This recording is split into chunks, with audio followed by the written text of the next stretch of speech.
Following Chicago Notes-Bibliography style, each time you quote or paraphrase a source of information, include a note reference for each source in a footnote at the bottom of the page. You will also need to include a bibliography that lists all the sources you have consulted at the end of your document. Short quotations are fewer than 5 lines of text. From the original, copy the exact words and put them inside double quotation marks.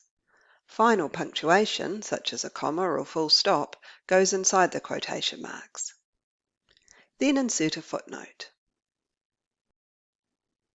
To easily insert a footnote in Microsoft Word, select References, Insert Footnote. A footnote will appear at the bottom of the page. Insert your note reference in the footnote, including the relevant page number, if the source has pages. Block quotations are 5 or more lines of text. From the original, copy the exact words. Don't use quotation marks.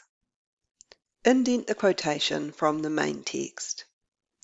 You can integrate the quotation into your text, or begin the quotation after an introductory sentence.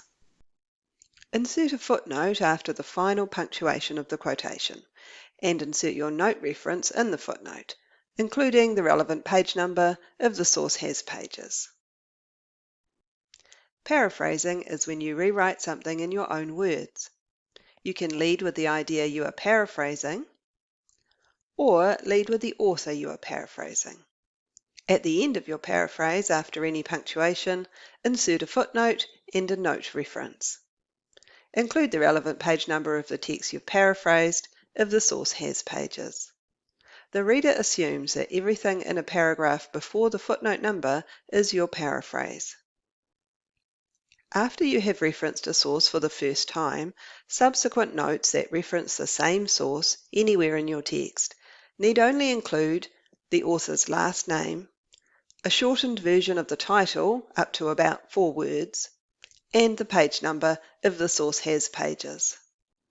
Keep the formatting of the title the same in the short note as it was in the first note. This is an example of a short note for a thesis. And here is a short note for a book. Online tools and guides can help you. On the AUT Library website, you'll find the Chicago Referencing Guide and a handy quick guide.